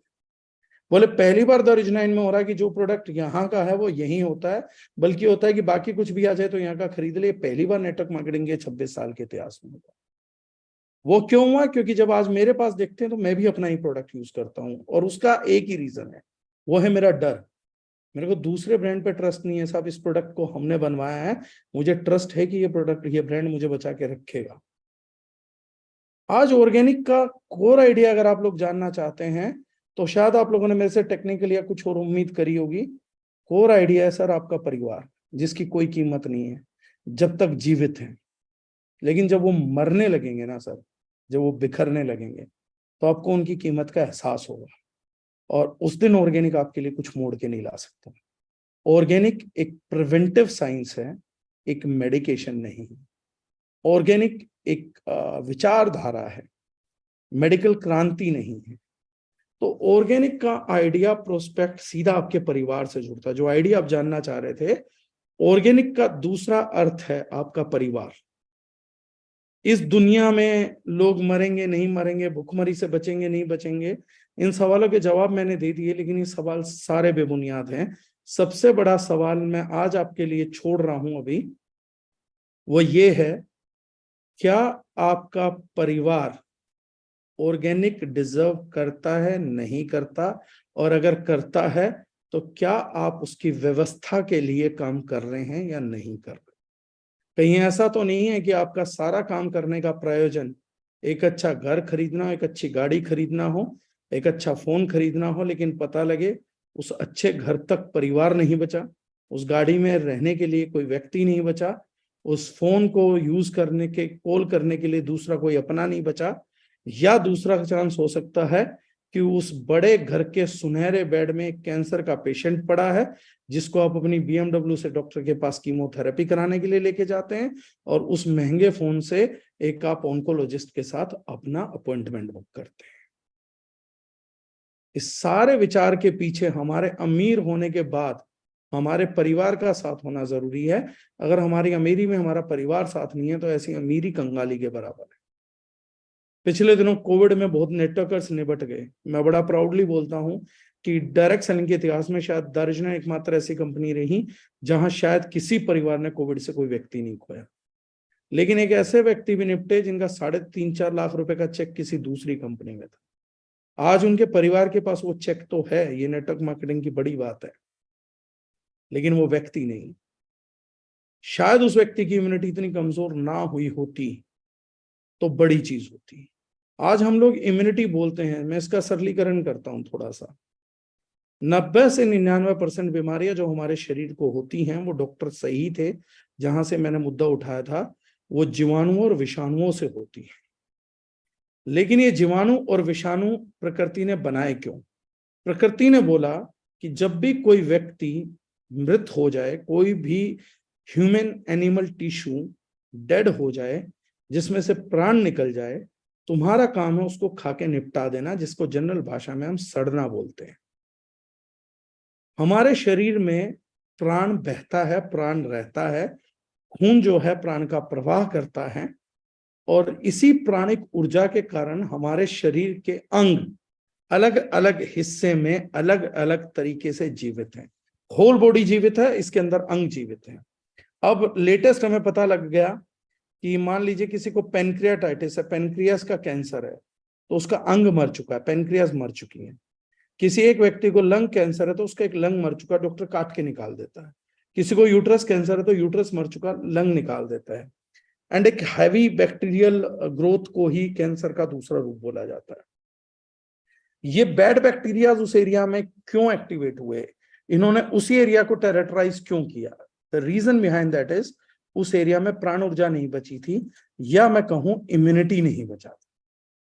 ये इम्यूनिटी स्वाभाविक तौर पे खून की कमी से भी जुड़ेगा, ऑक्सीजन की कमी से भी जुड़ेगा। कईयों ने कहा एल्कलाइन एटमॉस्फेयर, मैं भी बोलता हूं ऑक्सीजन की कमी खून की कमी से भी आती है, योगासन की कमी से भी आ जाती है, निष्क्रियता से भी आती है। इसलिए कैंसर का एक मुख्य कारण बताया जाता है सेडेंटरी लाइफस्टाइल, निष्क्रियता निष्क्रिय अंगों को जन्म देती है। इसलिए स्ट्रेचिंग बहुत बड़ी एक्सरसाइज थी, क्योंकि प्राण ऊर्जा का प्रवाह कोने कोने तक लेके जाती है। जब हेयर की स्कैल्प पे प्राण ऊर्जा नहीं बहती है किसी भी कारण से, तो वो उसको डेंड्रफ बोलते हैं। उसमें एक माइक्रो ऑर्गेनिज्म पाया जाता है, वो माइक्रो ऑर्गेनिज्म आपकी स्कैल्प को अड्डा बना के बैठा, क्योंकि वहां पे प्राण ऊर्जा नहीं। कई जगह एक्जिमा, ऊपर की स्किन मर रही है क्योंकि प्राण ऊर्जा नहीं है, बैक्टीरियल काउंट नहीं है। लेकिन वही चीजें बहुत सारी चीजों से अच्छी हो जाती हैं जब हम वहां पे बैक्टीरियल काउंट्स को बढ़ाते हैं, प्राण ऊर्जा को लेकर आते हैं। बड़ा सरल है, इसलिए स्किन की डिजीज ठीक नहीं होती, क्योंकि प्राण ऊर्जा का वहां तक प्रवाह करना बड़ा मुश्किल हो जाता है। कोई भी चीज जो स्वभाव से इनऑर्गेनिक है वो मृत है, उसमें प्राण ऊर्जा है ही नहीं। इसलिए हमारे बड़े बुजुर्ग क्या बोलते थे, ताजा फल खाओ, ताजा सब्जियां खाओ, फ्रोजन मत खाओ। ताजा फल में प्राण ऊर्जा होती है, वो प्राण ऊर्जा आपका शरीर कंज्यूम करता है। ताजा सब्जियां खाओ क्योंकि उसमें प्राण ऊर्जा है। बासी भोजन को हमारे पूर्वज मना करते थे। बासी भोजन में हम क्या खा सकते हैं? हम सिर्फ उसी चीज को बासी खा सकते हैं जो चीज बेक की गई हो, ग्रेन्स हो, सीड्स हो। इंसान का जन्म जब जंगलों में था तो कंद, मूल और जड़ खाने के लिए हुआ था, और जब आप जंगलों में थे तो आपके पास दूसरा कोई ऑप्शन नहीं था फ्रेश खाने का। लेकिन जब आप शहरों में आए तो आपको ऑप्शन मिला, डेड खाओगे कि फ्रेश खाओगे। लेकिन हमने डेड को चुना। हम सीड्स खाने वाले लोग नहीं थे, बीज खाने वाले लोग नहीं थे। हम लोग खाने वाले लोग थे कंदमूल और जड़। लेकिन आज हम कंदमूल जड़ नहीं खाते हैं। तो ये जो है हमारी इम्यूनिटी को पर डे लो करता है। Organic food, organic product, cosmetics में भी जो हम ऑर्गेनिक प्लांट्स एक्सट्रैक्ट यूज करते हैं वो आपकी बॉडी में जाके उसके एक्टिवाइज करते हैं, प्रिजर्वेटिव क्या होता है, हर प्रकार के माइक्रोब्स को मारने की क्षमता रखता है, लेकिन जब ऑर्गेनिक प्रिजर्वेटिव होते हैं तो वो एकदम विपरीत काम करते हैं। वो प्रोडक्ट को माइक्रोब से बचाने का काम करते हैं, माइक्रोब्स को मारते नहीं। बहुत अंतर है दो चीजों में। साइंस कितना भी समझाता जाऊंगा, सेशन बड़ा बड़ा बड़ा बड़ा बड़ा लंबा होता चला जाएगा, इसकी 150 बातें हम कर सकते हैं। तो आज सबसे बड़ी जो चीज है जो मैं आप लोगों को समझाना चाह रहा हूं, the idea behind this company is your family. दारुजनाइन का जन्म नेटवर्क मार्केटिंग से पहले, दारुजनाइन का जन्म पैसे से पहले आपके परिवार को स्वस्थ बनाने के लिए, उसको सुरक्षा चक्र बनाने के लिए हुआ था। आज अगर आप शैम्पू लगाते हैं तो आप उसमें देखिए 50% हर्बल एक्सट्रैक्ट मौजूद होगा। आज आप अगर नहाने का साबुन लगा रहे हैं उसमें चेक करिए कितने हर्बल एक्सट्रैक्ट्स डाले गए हैं।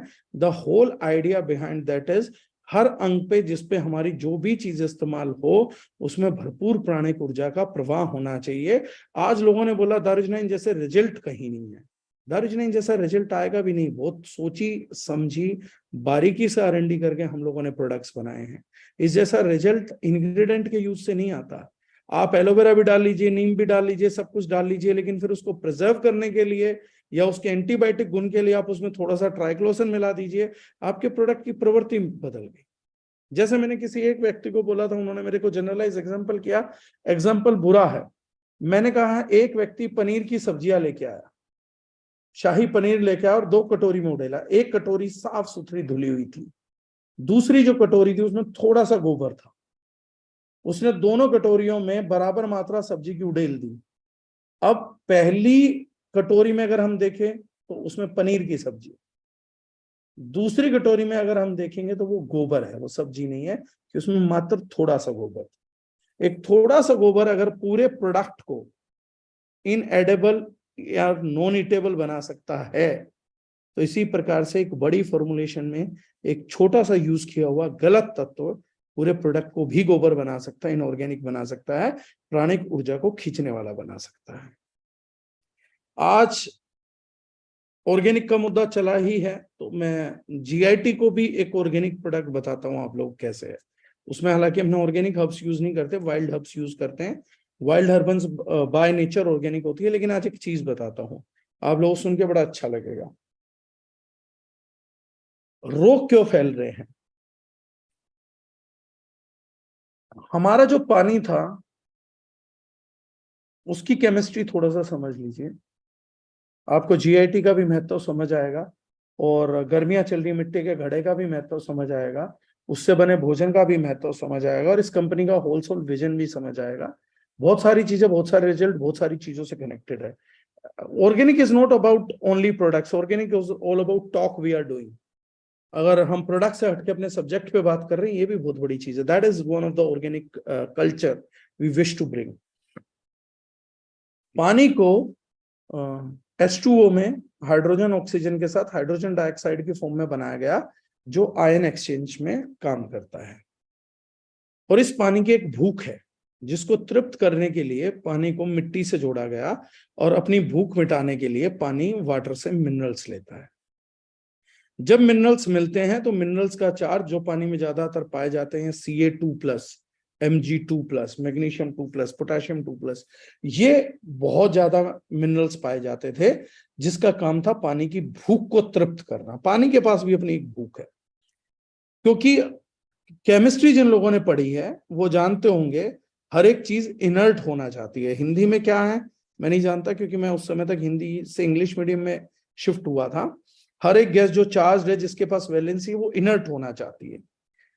पानी इनर्ट तब होता है, तृप्त बोल सकता हूं मैं, शायद उसको सही शब्द तो नहीं प्रयोग कर रहा हूं, लेकिन सांकेतिक शब्द का प्रयोग कर रहा हूं। पानी की प्यास तब तृप्त होती है जब उसको मिनरल्स मिलते हैं और उसकी वैलेंसी इनर्ट की तरफ बढ़ती है, न्यूट्रलाइजेशन की तरफ बढ़ती है। हम लोगों ने अपने घर में RO लगा लिया। कई लोग बोलते हैं बहुत घटिया प्रोडक्ट है, कई लोग मुझसे पूछते हैं घटिया प्रोडक्ट है। मैं बोलता हूं घटिया बढ़िया नहीं है, मजबूरी का प्रोडक्ट है। अगर उस प्रोडक्ट को हटा दिया तो इंडस्ट्रियल केमिकल को कैसे हटाओगे भाई? वो इंडस्ट्रियल केमिकल को हटाने के लिए एकमात्र रास्ता है। अब इंडस्ट्रियल केमिकल को हटाने जाते हो तो मिनरल्स भी हटा बैठते हो, और बड़े ज्ञानी लगते हैं मुझे जो लोग बोलते हैं हमारा TDS कम हो गया। मैं कईयों से पूछता हूँ TDS की फुल फॉर्म बता दे, सॉलिड क्या होता है वो फुल फॉर्म बता दे। और अगर सॉलिड आरओ से निकालना था, टीडीएस आरओ से कम करना था, एक बाल्टी पानी लीजिए, उसमें एक मिट्टी सॉलिड डाल दीजिए, एक मुट्ठी मिट्टी डाल दीजिए, इतना सॉलिड डाल दीजिए, अच्छे से घुमा दीजिए, 1 घंटे के लिए छोड़ दीजिए, सारा सॉलिड फिर नीचे बैठ जाएगा, फिर पानी पीने लायक हो जाएगा। तो टोटल डिसॉल्व्ड सॉलिड हमारे लिए प्रॉब्लम ही कब हुए। लेकिन इस सारी चीजों को कम करने के लिए आरओ मिनरल्स निकाल देता है, ये उसकी एक कमी आती है उभर के। अब ये पानी जो है ये दोबारा से प्यासा हो जाता है, और इस पानी को हम बेवकूफ लोग डायरेक्टली अपने शरीर में डाल देते हैं। ये पानी प्यासा, इसका मिनरल निकल चुका है, इसको मिनरल चाहिए। पहले ये मिनरल लेके आता था, न्यूट्रलाइज होता था, बॉडी से दूषित पदार्थों को बाइंड करता था न्यूट्रल स्टेट में और निकालता था। अब ये पानी ही चार्ज होके आ रहा है, ये पानी ही प्यासा है, और ये पानी दोबारा अपने आप को अपनी अवस्था में लौटाने के लिए, ग्राउंड स्टेट में लौटाने के लिए मिनरल्स खोज रहा है। और बेवकूफ आदमी इसका पानी भर के इसको बोलता तू प्यासा है, तेरे को मिनरल चाहिए, बोलता है मिनरल चाहिए, ये ले अपने शरीर में डाल देता है, और इस पानी की तलाश शुरू हो जाती है। ये पानी कहता है ये तो बहुत मस्त जगह पे आ गए, यहाँ तो मिनरल्स का खजाना है, हड्डियों में देखो मिनरल्स हैं, दांतों में देखो मिनरल्स हैं, खून में ढूंढो मिनरल्स हैं, कैल्शियम आयरन है।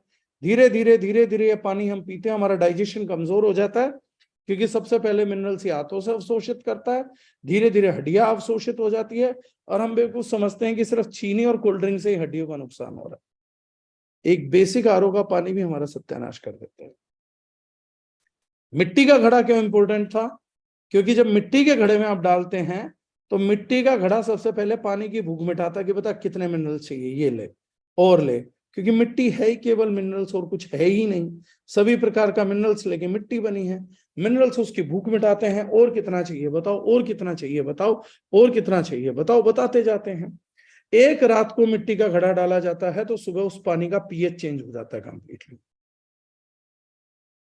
That is one side of organic culture. How to make your water even organic. That is one science. But are we implementing? No, we are not implementing. इसी पानी का use होना चाहिए पीने के लिए, इसे पानी का यूज होना चाहिए खाने के लिए, लेकिन ये पानी ऑफिस ले जा नहीं सकते थे, ये पानी दूसरे के घर नहीं लेके जा सकते थे। तब जन्म दिया था हमने जीआईटी को। कई लोगों को लगता है वो जैविक भारत सर्टिफाइड नहीं है, क्योंकि ऑर्गेनिक चीजों में बहुत अवेयरनेस की कमी है, जैविक भारत सर्टिफाई होना चाहिए। अच्छी बात यह है, जैसे मैंने बताया 2017 के बाद we are the only organisation जो जैविक भारत सर्टिफाइड थी। कई लोगों को लगा जीआईटी जैविक भारत सर्टिफाइड नहीं है। जैविक भारत सर्टिफाइड जरूर नहीं है, उसका इंग्रेडिएंट ऑर्गेनिक नहीं है, लेकिन वो आपकी ऑर्गेनिक लाइफस्टाइल की पूर्ति करने के लिए सबसे बढ़िया प्रोडक्ट है। इसीलिए आप लोगों ने सबसे ज्यादा प्यार दिया था उस प्रोडक्ट। शिलाजीत जितने भी लोगों ने ली, सबने कहा सर कमाल के रिजल्ट आ रहे हैं, सर कमाल के रिजल्ट आ रहे हैं।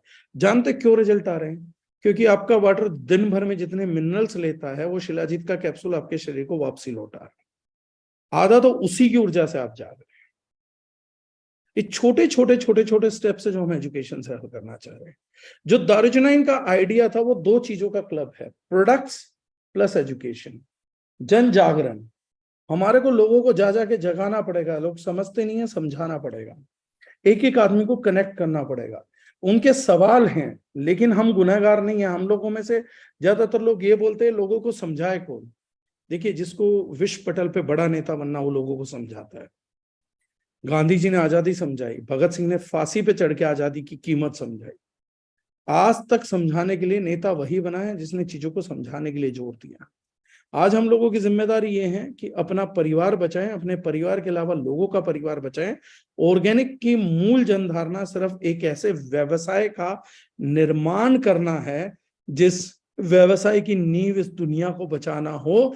Most healthiest family of the continent, most healthiest family of the country, most healthiest family of the planet बना के एग्जेम्पलीफाई करके ये साबित करना हो कि इन चीजों को अपनाया जाए तो मनुष्य आज भी बुढ़ापे की लड़ाई लड़ सकता है, बीमारियों से लड़ा जा सकता है। ये हमारा ऑर्गेनिक का मूल विचार, ये हमारी ऑर्गेनिक की मूल विचारधारा है। तो एजुकेशन के बिना अभी हम लोगों को बहुत ज्यादा कुछ निकलना नहीं है। इंग्रेडिएंट्स पढ़ना सीखिए। ऑर्गेनिक का जो टेक्निकल अर्थ है वो मैं आपको बताता हूं। ऑर्गेनिक कॉस्मेटिक्स नहीं होते। हमारे यहाँ के भी कई बच्चे बोल देते हैं ऑर्गेनिक कॉस्मेटिक्स। फूड सप्लीमेंट्स भी ऑर्गेनिक नहीं होते हैं, उनके इंग्रेडिएंट्स ऑर्गेनिक हो सकते हैं।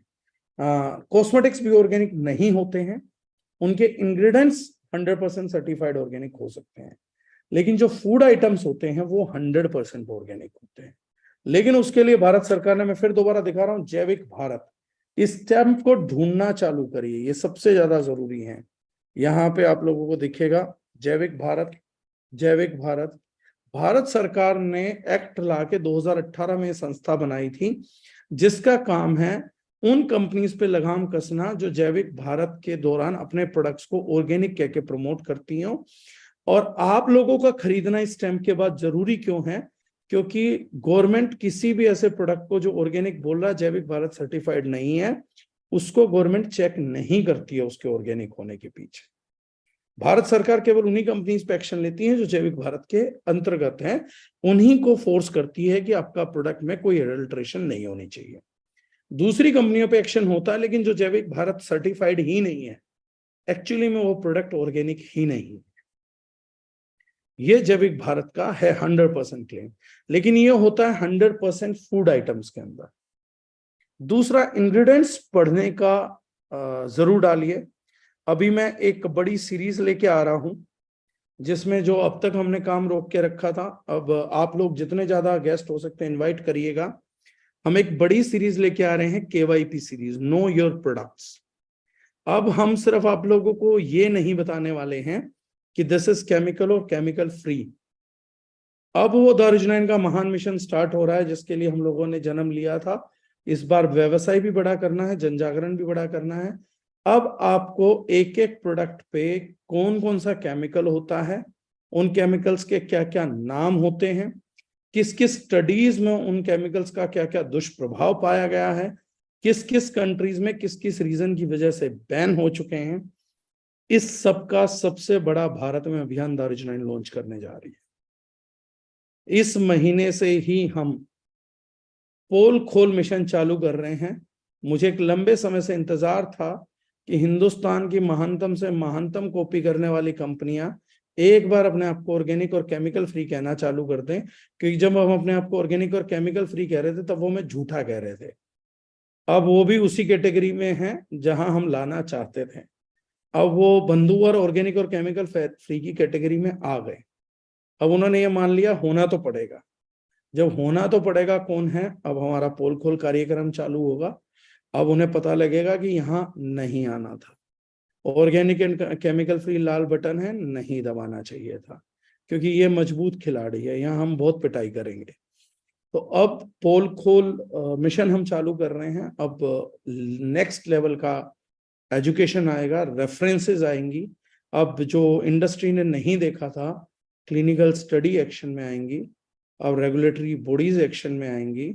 अब मैं काम करूंगा वो जिस काम के लिए मैं लंबे टाइम से इंतजार कर रहा था।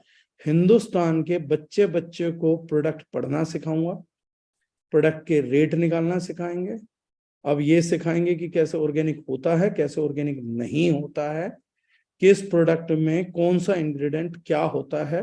बहुत लंबा टाइम हो चुका जब वो कहते हैं केमिकल क्या होते हैं क्या नहीं होता है। डिटेल्ड वर्जन मिलेगा, अब PhD लेवल का कंटेंट मिलेगा सरल शब्दों में। तो अब एक एक करके पोस्ट करके शैम्पू में क्या क्या पाया जाता है और नाम सहित बताया जाएगा, ताकि आदमी अनपढ़ भी जाके मक्खी पे मार के बैठ ले कि वहां पे लिखा था ETHYLOXIDE, ये तो मेरे पे भी लिखा है। और उसके सारे सबूत पेश किए जाएंगे, कोई मिथ्या आरोप नहीं। तो the whole idea behind organic was to create a better family and to create the most clean industry. लोगों ने अपने क्लीनिंग अभियान, सफाई अभियान कंपनी में चलाए थे, दारुजनाइन सफाई अभियान इंडस्ट्री में चलाने जा रही है। तो ये उन लोगों को मालूम नहीं था कि दारुजनाइन के पास एक क्लीन अप स्ट्रेटेजी है, बस इंतजार हो रहा था लाल बटन दबने का। वो लाल बटन उनमें से 70% कंपनीज ने दबा दिया, उनके नेटवर्करों ने दबाव में लाल बटन दबा दिया। अच्छी बात है।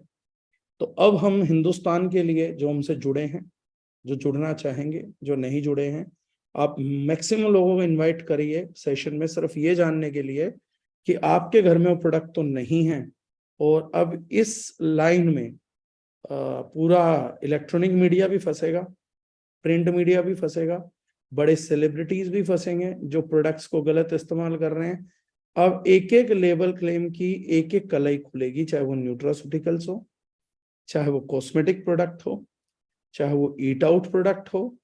अब ये भी पता लगेगा हमारे कंज्यूमर्स को बड़े आराम से कि प्रोडक्ट पकड़ा कहाँ से जाता है, लेबल क्लेम्स होते क्या है, लीगल मेट्रोलॉजी से लेके इंग्रेडिएंट से लेके जो 2012 तक दुख मैंने झेला है वो अब आम भारतीय नहीं झेलेगा कि बस अवॉइड करके प्रोडक्ट कभी देखे नहीं।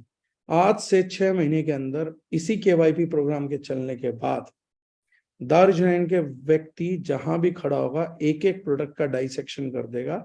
अब कोई भी व्यवसायी हिंदुस्तान को बेवकूफ बना के माल नहीं बेच पाएगा। इतनी जिम्मेदारी तो हम उठाते हैं, उन लोगों को हम एजुकेट कर देंगे। तो that was the whole 360 degree idea behind this thing. तो अब नेक्स्ट जलवे का समय है। नेटवर्किंग क्या है, लोगों की जीवन में जरूरी क्या है, वो तो हमने समझाया, समझाते रहेंगे, लेकिन प्रोडक्ट कैसे पढ़ते हैं वो हम समझाएंगे। जिन लोगों ने एक सुनहरे वाक्य बोले थे प्रोडक्ट कुछ नहीं होता, वो अब जानेंगे प्रोडक्ट क्या होता है, उनको भी बताएंगे प्रोडक्ट क्या होता है। तो सब कुछ है। Products can create leaders, products can destroy leaders, wrong products can destroy leaders. तो वो सारे कुछ है लीडरशिप में। तो इन सेशन का इस महीने से ही हम शुरुआत कर रहे हैं। लिटरेचर कंटेंट रेडी है, अब बस उसको शूट करने की जरूरत है। अब फेसबुक, इंस्टाग्राम, डॉक्टर साहब का मिशन था डिजिटलाइजेशन, मेरा मिशन था ऑर्गेनिक। अब ऑर्गेनिक डिजिटलाइजेशन करते हैं डॉक्टर साहब, इसको थोड़ा बढ़ाते हैं। फसाई क्या है, क्या चमकाती है, गाइडलाइंस क्या है, वो सारा सामने लेके आते हैं। तो ऑर्गेनिक का 360 डिग्री आइडिया मैंने आप लोगों को दिया है। इंडस्ट्री क्या है, जरूरी क्यों है, किस लिए अपनाना है। टेक्निकल बातें गूगल पे भी पढ़ी जा सकती हैं, और गूगल नहीं है तो चैट जीपीटी फ्री है, डाल देंगे तो खुद भी बता देगी कि 10 फायदे ऑर्गेनिक लाइफस्टाइल के क्या हैं। लेकिन भविष्य क्या है ये चैट जीपीटी नहीं बता सकती, वो बताने के लिए हमारे को बौद्धिक स्तर का ही सहारा लेना पड़ता है। वहां चैट जीपीटी लिमिटेड है, वो बोलती है ये सब ज्ञान मुझे नहीं आता, मुझे वो पता है। इंटेलिजेंस यूज करनी पड़ेगी सर, आर्टिफिशियल इंटेलिजेंस की बजाय। हाँ सर, क्या यूज करना पड़ेगा? Original intelligence, original intelligence, OI। OI. Original intelligence use होगा। तो that is the vision behind these products. और न्यूट्रास्यूटिकल्स का एंड करते करते लास्ट चीज बता के जाऊंगा, these are the real nutraceuticals. ये मैं अपनी कंपनी में खुल के बोल रहा हूँ। बी न्यूट्रिशन, एनर्जी 9 न्यूट्रिशन, ये सब न्यूट्रास्यूटिकल्स सेकेंडरी हैं। This is prime nutraceuticals. जब तक मसाला आपके हाथ में खड़ा है, दुनिया का सबसे पावरफुल न्यूट्रास्यूटिकल कल भी ये था, आज भी ये है, कल भी ये रहेगा। Curcumin contented turmeric is the best nutraceutical of the world. 5500 साल से अनक्वेश्चनेबल 100% प्रिवेंटिव सर्कल डेवलप करने वाला जो न्यूट्रास्यूटिकल है वो मसाले हैं। और बड़े प्राउड के साथ मैं इस सेशन की एंडिंग स्टेटमेंट दे रहा हूं, ये धरती गोल है, हर आदमी को चाहिए इसके 2-4 चक्कर लगा ले, खूब सारा पैसा बहा ले और दुनिया के कोने कोने तक जाए, गोलाई को नाप के आए, और लास्ट में आके एक ही कंक्लूजन पे खड़ा हो जाएगा कि दामोलिक के अलावा इस धरती पे दूसरा कोई ब्रांड नहीं है जहां पर सारे बेस्ट क्वालिटी मसाले खरीदने हो तो मिल सकते हैं। ये पूरे वर्ल्ड में आज भी ओपन चैलेंज देके मीटिंग एंड कर रहा हूं। किसी को भी टेक्निकल आना हो, मोस्ट वेलकम। किसी को लॉजिकल आना हो, मोस्ट वेलकम। टेस्ट वाइज आना हो, मोस्ट वेलकम। तो इस पूरे कॉन्फिडेंस के साथ डॉक्टर आशीष के साथ मैं चाहूंगा समापन स्टेटमेंट आप करें और मैं विदा चाहूंगा। Thank you so much sir. Thank you sir, thank you very much. तो मेरे ख्याल में टाइम ज्यादा हो चुका है, लेकिन हम सब कमेंट्स में तो देखेंगे ही। मैं चाहता हूँ कमेंट्स भर दें आप, मतलब कैसा सेशन रहा, क्या रहा, जो आपकी एक्सपेक्टेशन थी उससे ऊपर रहा, उससे नीचे रहा, ये आप बता सकते हैं।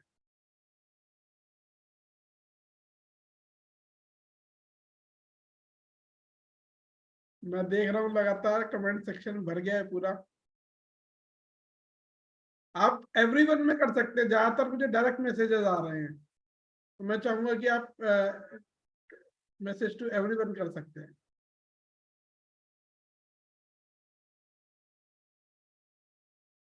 बहुत बढ़िया, थैंक यू वेरी मच।